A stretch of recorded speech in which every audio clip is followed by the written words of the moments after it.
장례식장의 향 냄새가 코끝을 스쳤습니다. 검은 옷을 입은 사람들 사이로 그가 보였습니다. 30년 전 교통사고로 죽었다던 제 남편이었습니다. 심장이 멈추는 것 같았습니다. 그는 다른 여자와 손을 잡고 서 있었습니다. 제 눈이 잘못 본 걸까요? 아니면 제가 미친 걸까요? 아니었습니다. 그는 저를 똑바로 쳐다봤습니다. 그리고 고개를 돌렸습니다. 그날부터 제 인생은 다시 한번 무너지기 시작했습니다.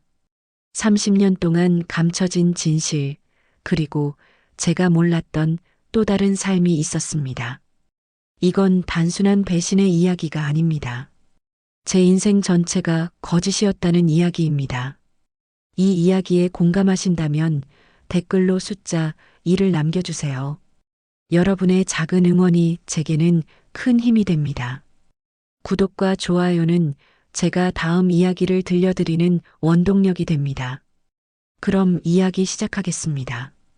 2023년 11월, 저는 오랜만에 고향에 내려갔습니다. 대학 동창의 아버지가 돌아가셨다는 소식을 들었거든요. 친구 은희는 제가 어려울 때 많이 도와줬던 사람이었습니다. 그래서 바쁜 와중에도 시간을 내서 장례식장으로 향했습니다. 장례식장은 조용했습니다. 문상객들이 속삭이듯 이야기를 나누고 있었고 슬픈 음악이 낮게 깔려 있었습니다. 저는 은희를 찾아 안으로 들어갔습니다. 그런데 그때였습니다. 복도 끝 영정사진 옆에 서 있는 한 남자가 눈에 들어왔습니다. 순간 숨이 멎었습니다. 그 얼굴, 그 체형, 그 걸음걸이까지. 저는 그 사람을 너무나 잘 알고 있었습니다. 30년 전 제 남편이었던 민수였습니다.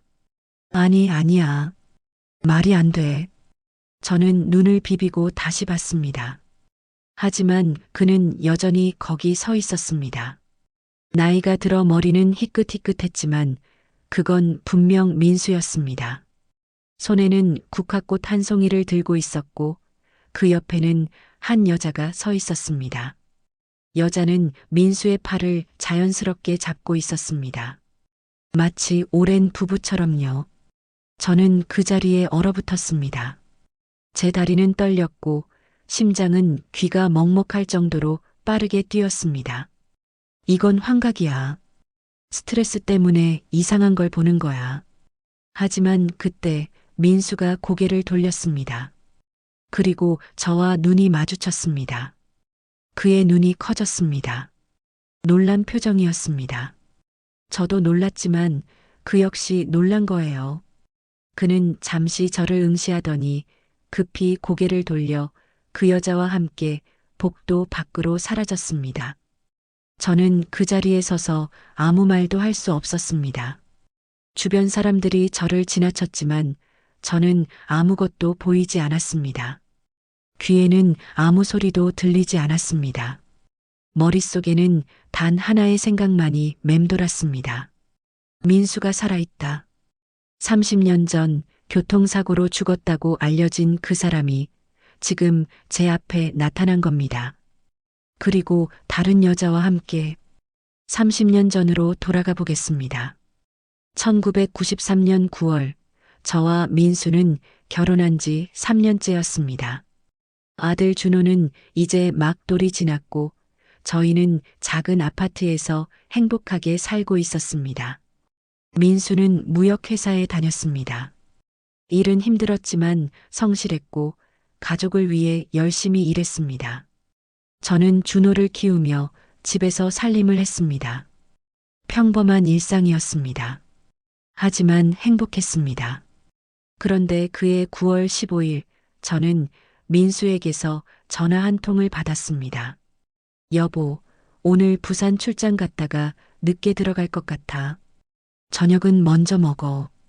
흔한 통화였습니다. 저는 조심해서 다녀와라고 말하고 전화를 끊었습니다. 그게 민수와 나눈 마지막 대화였습니다. 그날 밤 11시 경찰서에서 전화가 왔습니다. 부산 고속도로에서 교통사고가 발생했습니다. 남편분이 사고를 당하셨습니다. 저는 급히 병원으로 달려갔습니다. 하지만 이미 늦었습니다. 민수는 현장에서 즉사했다고 했습니다. 차량이 전복되며 불에 탔고 신원 확인도 어려운 상태였다고 했습니다.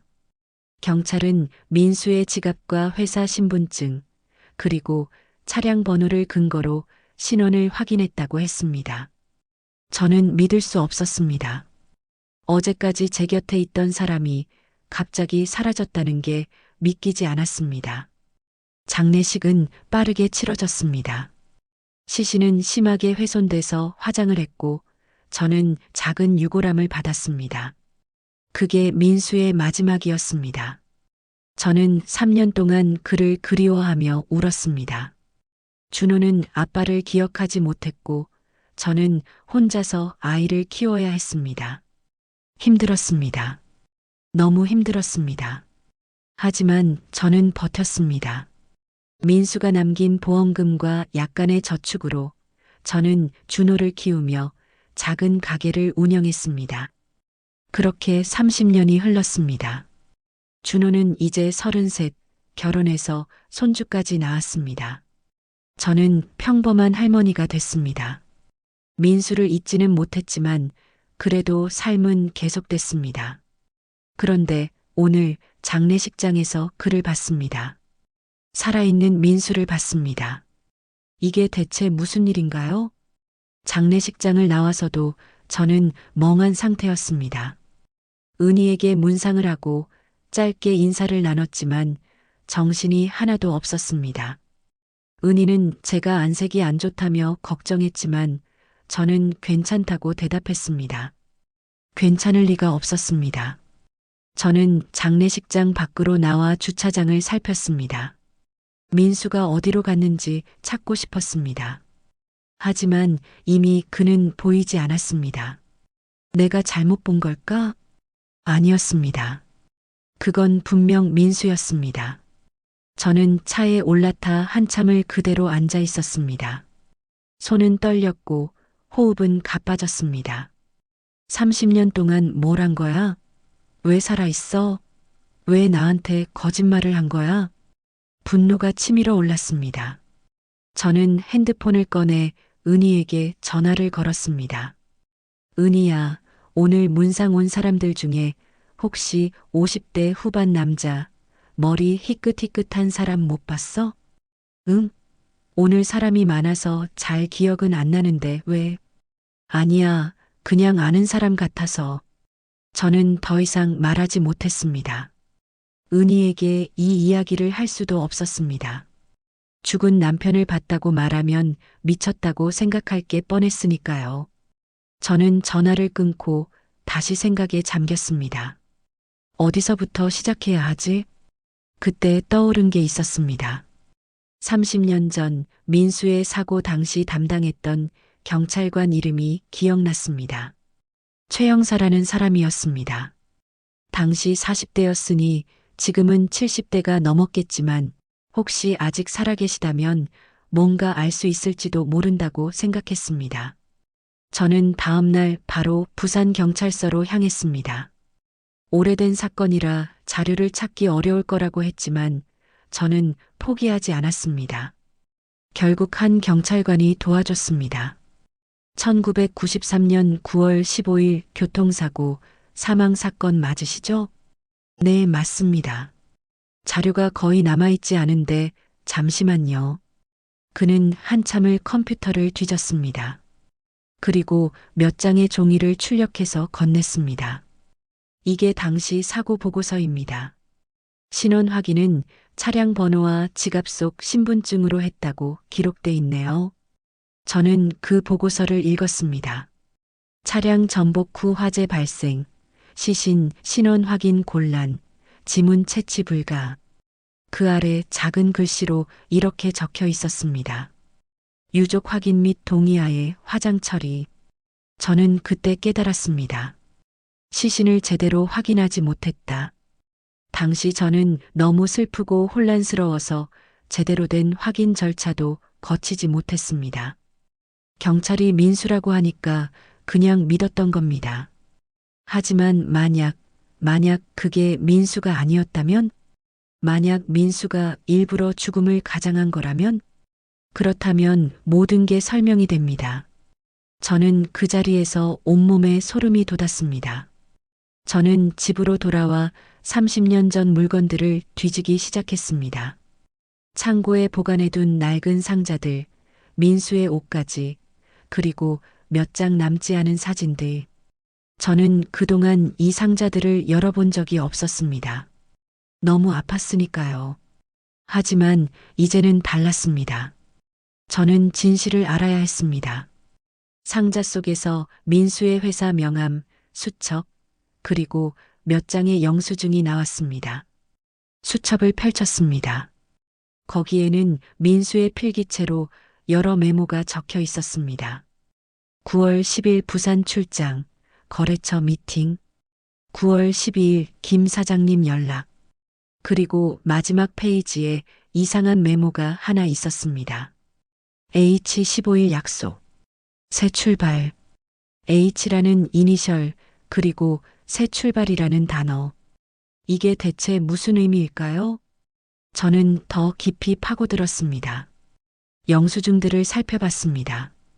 그 중 하나가 눈에 띄었습니다. 부산의 한 호텔 영수증이었습니다. 날짜는 1993년 9월 14일, 사고 하루 전이었습니다. 그런데 이상한 점이 있었습니다. 객실이 2개였습니다. 민수 명의로 예약된 방 하나, 그리고 다른 이름으로 예약된 방 하나. 다른 이름은 한지영이었습니다. 여자 이름이었습니다. 저는 심장이 쿵 내려앉는 것을 느꼈습니다. 한지영? 이 사람이 H인가? 민수는 사고 전날 다른 여자와 호텔에 있었던 걸까요? 저는 더 이상 참을 수 없었습니다. 바로 그날 저는 그 호텔로 향했습니다. 30년이나 지났지만 혹시 뭐라도 남아있을까 싶어서였습니다. 호텔은 여전히 그 자리에 있었습니다. 저는 프런트 직원에게 물었습니다. 30년 전 투숙 기록을 확인할 수 있을까요? 직원은 난처한 표정을 지었습니다. 그렇게 오래된 기록은 남아있지 않습니다. 그럼 혹시 당시 근무하셨던 분 중에 아직 계신 분은 없나요? 직원은 잠시 생각하더니 말했습니다. 지배인님이 30년 넘게 여기 계셨는데 지금은 은퇴하셨어요. 하지만 가끔 들르시긴 합니다. 연락처 좀 알 수 있을까요? 직원은 난감해했지만 제 간절한 표정에 결국 연락처를 알려줬습니다. 저는 바로 전화를 걸었습니다. 벨이 3번 울린 후 나이든 남자의 목소리가 들렸습니다. 여보세요? 안녕하세요. 저는 30년 전 이곳에 투숙했던 사람의 가족인데요. 혹시 1993년 9월 14일에 투숙했던 사람들에 대해 기억나시는 게 있으신가요? 93년이요? 그게 벌써 30년이나 됐군요. 기억이 잘 안 나는데 남자와 여자가 함께 왔을 거예요. 남자 이름은 김민수, 여자는 한지영이었습니다. 전화기 너머로 잠시 침묵이 흘렀습니다. 그리고 지배인이 말했습니다. 아, 혹시 그때 그 커플 말씀이신가요? 네, 기억나요. 그날 밤 그 2사람이 급하게 체크아웃 했거든요. 새벽 2시쯤이었을 겁니다. 굉장히 서둘러서 나갔던 게 기억나네요. 저는 숨이 막혔습니다. 왜요? 무슨 일이 있었나요?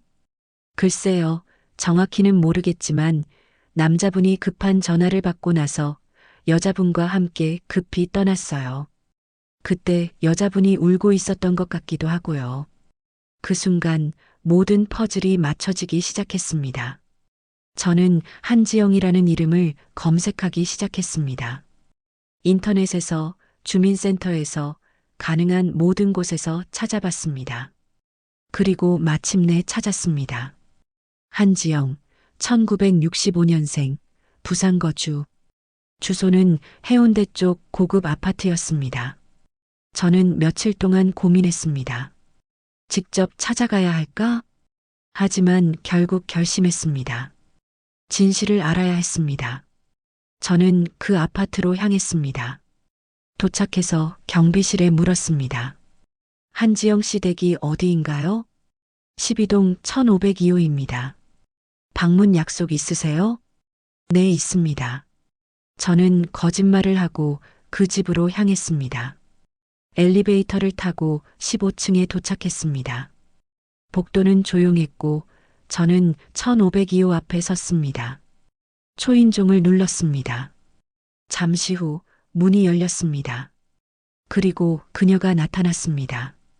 장례식장에서 민수 옆에 서 있던 그 여자였습니다.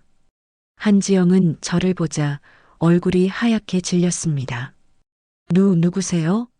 저는 차분하게 말했습니다. 저는 김민수의 아내였던 사람입니다. 한지영은 한 발짝 뒤로 물러섰습니다. 무슨 말씀을? 30년 전에 죽었다던 김민수 말이에요. 장례식장에서 봤습니다. 당신 옆에 서 있던 그 사람이 제 남편이었어요. 한지영의 눈에서 눈물이 흘러내렸습니다. 들어오세요. 저는 그녀의 집 안으로 들어갔습니다. 거실은 깔끔했고 벽에는 가족 사진이 걸려 있었습니다. 그 사진 속에 민수가 있었습니다. 한지영, 민수, 그리고 한 젊은 남자. 아마 그들의 아들인 것 같았습니다. 한지영은 소파에 앉으며 말했습니다. 앉으세요. 설명드리겠습니다. 저는 그녀 맞은편에 앉았습니다. 한지영은 한참 동안 말을 잇지 못하다가 천천히 입을 열었습니다. 민수 씨와 저는 1992년에 만났어요. 제 심장이 쿵 내려앉았습니다. 1992년이면 제가 민수와 결혼한 지 2년째 되던 해였습니다. 처음에는 회사 거래처로 만났어요. 저는 부산에서 작은 무역회사를 운영하고 있었고 민수 씨는 서울에서 일하던 직원이었죠. 한지영은 눈물을 닦으며 계속 말했습니다. 우리는 사랑에 빠졌어요. 하지만 민수 씨에게는 당신이 있었죠. 그리고 아이도 있었고요. 그래서 죽음을 가장한 거예요? 한지영은 고개를 끄덕였습니다. 민수 씨는 당신과 헤어질 수 없었어요. 아이 때문에요. 하지만 저와도 헤어질 수 없었죠. 저는 그때 이미 임신한 상태였으니까요. 저는 그 말에 충격을 받았습니다. 임신이요? 네. 그래서 민수 씨는 선택했어요. 죽음을 가장하고 저와 새로운 삶을 시작하기로요. 어떻게 그런 끔찍한 짓을 할 수 있어요? 한지영은 고개를 숙였습니다. 미안해요. 정말 미안해요. 한지영은 모든 것을 털어놨습니다. 1993년 9월 15일 그날의 교통사고는 계획된 것이었습니다. 민수는 부산 출장을 핑계로 내려왔고 한지영과 함께 모든 것을 준비했습니다. 그들은 민수와 비슷한 체격의 시신을 구했습니다. 어떻게 구했는지는 차마 말할 수 없다고 했습니다. 아마도 불법적인 경로였을 겁니다. 그리고 그 시신을 민수의 차에 태우고 고속도로에서 사고를 위장했습니다. 차량은 전복됐고 불이 났습니다. 시신은 심하게 훼손됐고 신원 확인이 불가능했습니다. 민수의 지갑과 신분증이 현장에 남겨졌고 경찰은 그걸 근거로 민수가 사망했다고 결론 내렸습니다. 그 후로 민수 씨는 이곳 부산에서 저와 함께 살았어요. 이름도 바꾸고 새로운 신분을 만들었죠. 새로운 신분이요? 네. 민수 씨는 이제 김민수가 아니라 박진우로 살고 있어요. 저는 어이가 없었습니다. 30년 동안 민수는 다른 이름으로 다른 여자와 다른 가족과 함께 살아온 겁니다. 당신은 죄책감이 없었어요? 한지영은 눈물을 흘렸습니다. 매일 죄책감에 시달렸어요. 하지만 저는 민수 씨를 사랑했고 우리 아들도 있었어요. 돌이킬 수 없었습니다. 그래서 30년 동안 숨어 산 거예요? 네. 민수 씨는 절대 서울에 가지 않았어요. 혹시라도 당신이나 아드님과 마주칠까 봐요. 그런데 왜 장례식장에 나타난 거예요? 그건 제 실수였어요. 장례식장 주인이 민수 씨의 오랜 친구였거든요. 민수 씨가 꼭 가야 한다고 해서 조심하면서 갔는데 한지영은 말을 잇지 못했습니다. 저는 주먹을 불끈 쥐었습니다.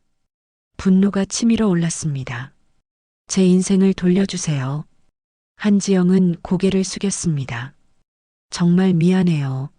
하지만 이미 지나간 일이에요. 지나간 일이라고요? 저는 30년 동안 남편을 잃은 슬픔에 시달렸어요. 혼자서 아이를 키우며 얼마나 힘들었는지 알아요? 저는 소리쳤습니다. 그때 현관문이 열렸습니다. 그리고 민수가 들어왔습니다. 민수는 저를 보자 얼어붙었습니다. 수진아. 그는 제 이름을 불렀습니다. 30년 만에 듣는 그 목소리였습니다. 저는 그를 똑바로 쳐다봤습니다. 민수 씨, 아니 박진우 씨라고 해야 하나요? 민수는 아무 말도 하지 못했습니다. 저는 자리에서 일어났습니다. 왜 그랬어요? 왜 죽음을 가장한 거예요? 민수는 한참을 망설이다가 입을 열었습니다. 미안해. 정말 미안해. 미안하다고요? 그 말 한마디로 30년이 지워지나요? 나도 선택의 여지가 없었어. 선택의 여지 가제 시도심 계속 없었다고요? 당신은 선택했잖아요. 저와 준호를 버리고 이 여자와 새로운 삶을 선택한 거잖아요. 민수는 고개를 숙였습니다. 나는 두 가정을 모두 지킬 수 없었어. 지영이는 임신했고 너와 준호도 있었고 그래서 죽은 척한 거예요? 그게 해결책이었어요? 민수는 아무 대답도 하지 못했습니다. 저는 그의 얼굴을 똑바로 쳐다봤습니다. 30년의 세월이 흘렀지만 그 얼굴은 여전히 제가 사랑했던 사람이었습니다. 하지만 이제 그 얼굴이 낯설었습니다. 당신 때문에 저는 30년을 혼자 살았어요. 준호는 아빠 없이 자랐고요. 당신이 남긴 적은 보험금으로 저는 새벽부터 밤까지 일했어요. 손님들에게 고개 숙이고 무릎 꿇고 그렇게 살았어요. 민수의 눈에서 눈물이 흘러내렸습니다. 미안해, 정말 미안해. 미안하다는 말은 이제 듣기 싫어요. 저는 가방을 들었습니다. 그리고 한지영을 돌아봤습니다. 당신도 마찬가지예요. 당신은 제 인생을 빼앗았어요. 한지영은 계속 눈물만 흘렸습니다. 저는 더 이상 그 집에 있을 수 없었습니다. 현관문을 열고 나가려는데 민수가 제 팔을 잡았습니다. 수진아, 잠깐만. 저는 그의 손을 뿌리쳤습니다. 손 떼요. 준호는 잘 지내? 그 질문에 저는 돌아섰습니다. 지금 와서 아들 걱정이에요? 30년 동안 한 번도 궁금하지 않았으면서요? 나는 매일 궁금했어. 준호가 어떻게 자라는지, 건강한지, 행복한지. 그럼 왜 찾아오지 않았어요? 민수는 대답하지 못했습니다. 저는 비웃었습니다. 당신은 겁쟁이에요. 책임지기 싫어서 도망친 겁쟁이.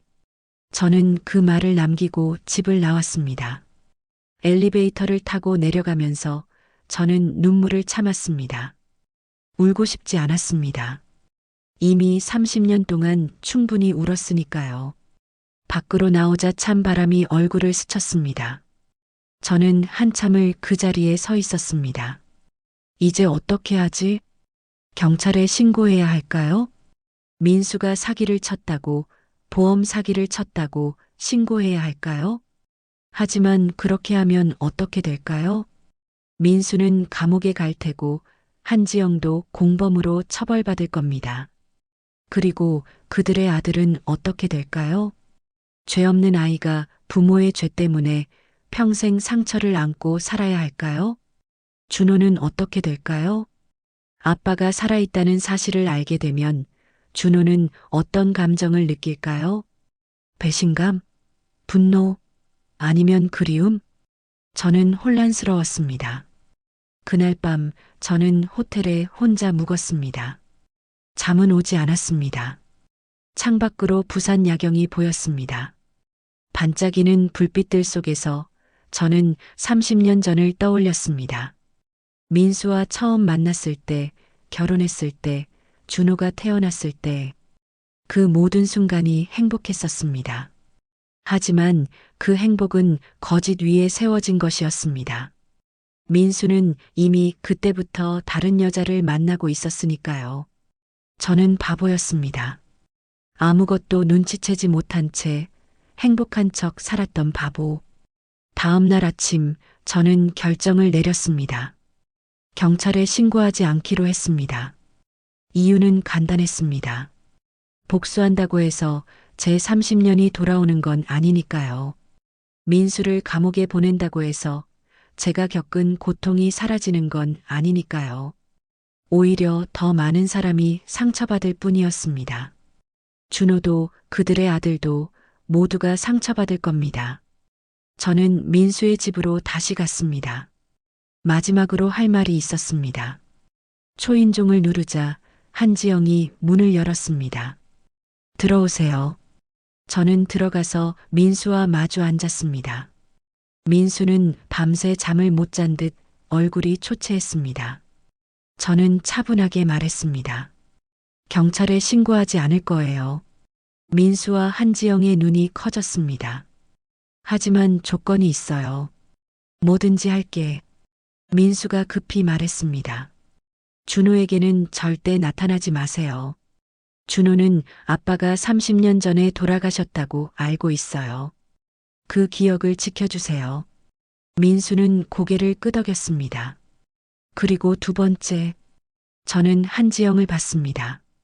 당신이 받은 행복이 제 고통 위에 세워진 거라는 걸 절대 잊지 마세요. 한지영은 눈물을 흘리며 고개를 숙였습니다. 마지막으로 저는 민수를 똑바로 쳐다봤습니다. 저는 이제 당신을 용서하지 않을 거예요. 하지만 잊으려고 노력할 거예요. 제 남은 인생을 당신 때문에 망치고 싶지 않거든요. 민수는 눈물을 흘렸습니다. 수진아, 다시는 연락하지 마세요. 우리는 이제 남남이에요. 저는 자리에서 일어났습니다. 그리고 마지막으로 한번 그들을 돌아봤습니다. 행복하세요. 제 고통의 대가로 얻은 그 행복, 끝까지 지키세요. 저는 그 집을 나왔습니다. 이번에는 뒤돌아보지 않았습니다. 엘리베이터를 타고 내려가면서 저는 이상하게도 마음이 가벼워지는 걸 느꼈습니다. 30년 동안 짊어진 짐을 내려놓은 기분이었습니다. 물론 아직도 분노는 남아 있었습니다. 배신감도 슬픔도 완전히 사라지지 않았습니다. 하지만 이제는 알았습니다. 그 감정들에 사로잡혀 사는 것보다 앞으로 나아가는 게 더 중요하다는 걸. 저는 서울로 돌아가는 기차에 올랐습니다. 창밖으로 부산의 풍경이 스쳐 지나갔습니다. 그리고 저는 생각했습니다. 나는 이제 어떻게 살아야 할까? 30년 동안 저는 민수의 아내였던 사람으로 살았습니다. 죽은 남편을 그리워하며 과거에 갇혀 살았습니다. 하지만 이제는 달라야 했습니다. 저는 저 자신으로 살아야 했습니다. 김수진이라는 한 명의 여자로. 서울에 도착했을 때 저는 준호에게 전화를 걸었습니다. 엄마, 부산 잘 다녀오셨어요? 응, 잘 다녀왔어. 은희 이모는 잘 계시죠? 그래. 이모도 안부 전하더라. 엄마, 목소리가 좀 이상한데 괜찮으세요? 저는 잠시 망설였습니다. 그리고 대답했습니다. 괜찮아. 엄마 괜찮아. 저녁 같이 먹어요. 아내랑 아이들이랑 같이요. 그래, 좋아. 전화를 끊고 저는 창밖을 봤습니다. 해가 지고 있었습니다. 긴 하루가 끝나가고 있었습니다. 저는 깊게 숨을 들이쉬었습니다. 그리고 생각했습니다. 내일은 새로운 하루가 시작되겠지. 민수 없이, 과거 없이, 오직 저 자신으로 사는 하루. 그렇게 저는 새로운 시작을 준비했습니다. 그로부터 6개월이 흘렀습니다. 저는 여전히 가끔 그날을 떠올립니다. 장례식장에서 민수를 봤던 그 순간을. 하지만 이제는 그 기억이 저를 무너뜨리지 않습니다. 준호는 여전히 아무것도 모릅니다. 저는 그 비밀을 혼자 간직하기로 했습니다. 준호가 행복하게 사는 게 더 중요하니까요. 가끔 친구들이 물어봅니다. 요즘 뭔가 달라 보여. 무슨 좋은 일 있어? 저는 웃으며 대답합니다. 그냥 나이 들어서 그런가 봐. 하지만 진짜 이유는 따로 있습니다. 저는 이제 과거에 묶여 사는 사람이 아니기 때문입니다. 민수가 저를 배신했던 그 순간 저는 피해자였습니다. 하지만 이제는 아닙니다. 저는 살아남은 사람입니다. 30년의 거짓을 이겨낸 사람입니다. 그리고 그게 저를 더 강하게 만들었습니다. 어느 날 저는 준호와 함께 산책을 했습니다. 준호가 물었습니다. 엄마 아빠 생각 많이 나세요? 저는 잠시 멈춰서서 하늘을 올려다봤습니다. 가끔은 아빠가 지금 저희를 보고 계실까요? 저는 준호를 보며 미소 지었습니다. 아마도. 준호는 고개를 끄덕였습니다. 저는 아빠를 기억 못하지만 엄마를 보면 알 수 있어요. 아빠가 얼마나 좋은 사람이었는지. 저는 준호의 손을 꼭 잡았습니다. 그리고 생각했습니다. 준호는 몰라도 돼. 진실은 때로 모르는 게 약이니까. 집으로 돌아오는 길, 저는 문득 깨달았습니다. 용서는 상대를 위한 게 아니라는 걸. 용서는 나 자신을 자유롭게 하기 위한 거라는 걸. 저는 민수를 용서하지 않았습니다. 하지만 그에게 묶인 제 자신을 풀어줬습니다. 그리고 그게 제가 할 수 있는 최선이었습니다. 여러분이라면 어떻게 하셨을까요? 30년 만에 다시 나타난 죽은 남편, 그리고 그가 숨겨온 또 다른 가족. 용서할 수 있을까요? 아니면 복수를 선택하시겠습니까? 정답은 없습니다. 각자의 선택이 있을 뿐입니다. 저는 제 선택을 후회하지 않습니다. 왜냐하면 그 선택이 저를 여기까지 데려왔으니까요. 과거가 아닌 현재를 사는 이곳까지. 그리고 그게 제가 배운 가장 큰 교훈입니다. 때로는 진실보다 평화가 중요하다는 것. 때로는 복수보다 용서가 나를 더 자유롭게 한다는 것. 여러분의 생각은 어떠신가요? 댓글로 의견을 나눠주세요. 이 이야기가 여러분께 작은 위로가 됐다면 구독과 좋아요 부탁드립니다. 다음에도 더 좋은 이야기로 찾아뵙겠습니다. 감사합니다.